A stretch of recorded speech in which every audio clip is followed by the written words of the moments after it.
Also in the street plan of Washington, you find pentagrams. So here we have two pentagrams in the street plan of Washington. The top one points into the Capitol building, and the one at the bottom points into the White House. This is a political building, so we're told. In fact, it's a temple to a secret society, built by the Freemasons to a specific design, Congress, the Congress building.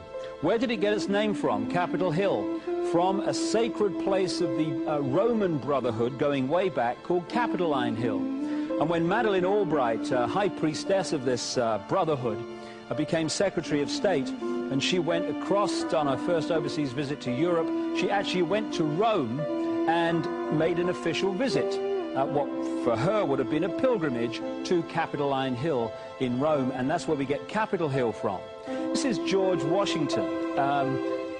In the last century, they decided they didn't have a decent statue of George, so instead of getting an American to produce one, they ordered it from Italy, from Florence.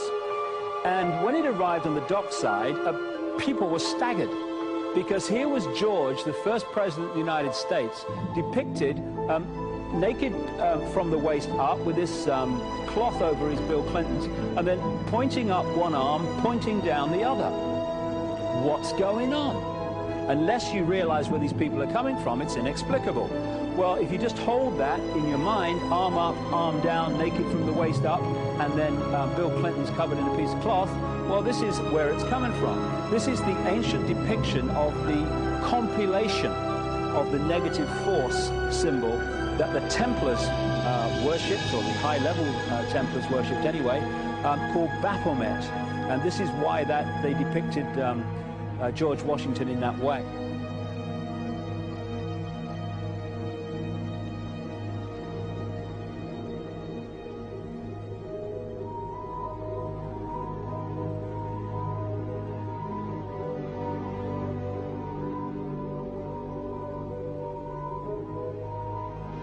What has come to light is that it's now been, it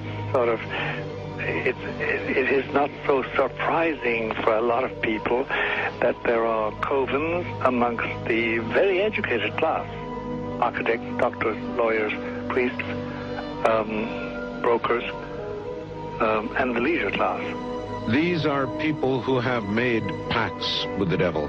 That's right. It's really the best, the more accurate way of describing it would be that they have indulged themselves in the worship of the goat, of the prince, of the serpent, of Satan, of Lucifer, and they lead perfectly normal lives. They're jewel merchants. They travel. They're prominent in their own way, but they do have this indulgence.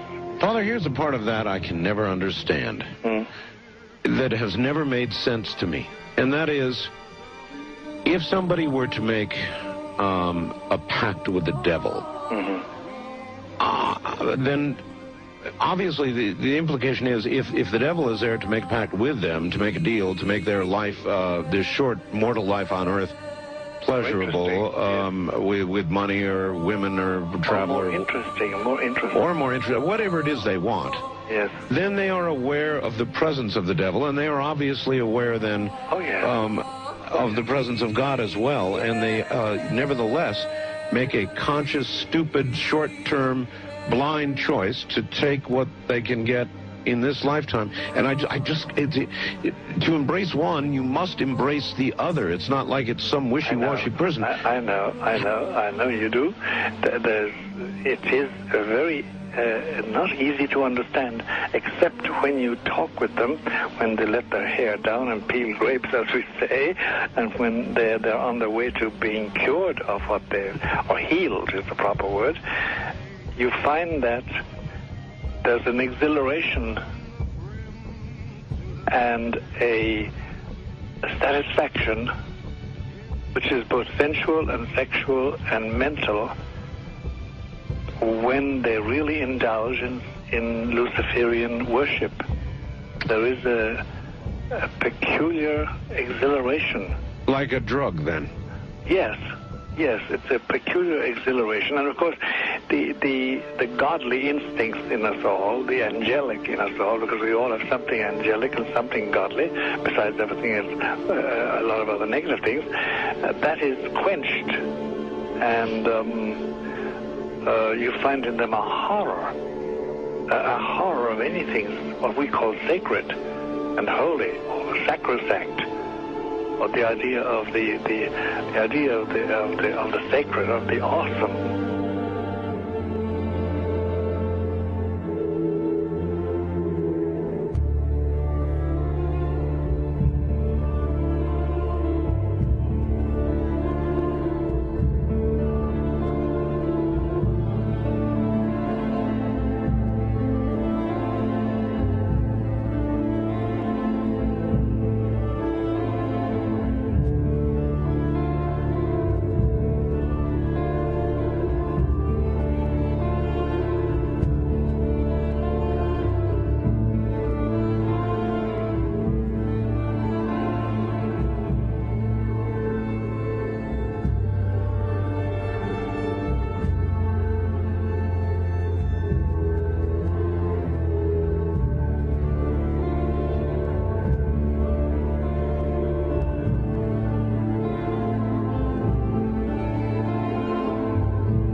How in the world did you ever get involved in praying to demon spirits? A fellow that had been on a particular ship with me, he told me, "Hey, I got something fantastic to tell you." He said, "I am affiliated with people that speak with the spirits of the dead. How would you like to talk to the spirit of your dead mother?" And I was shocked. I was shocked. He said, "You wouldn't be afraid of talking to the spirit of your dead mother, would you?" Well, I said, "I'll tell you what, I would have to give that some thought, because it's something I never thought about before in my life." Most of us probably haven't. A little afraid of something like that. Well, he says, you know, it's written all over your face. You're afraid of going to a seance. But he says, "I know you. You're going to come."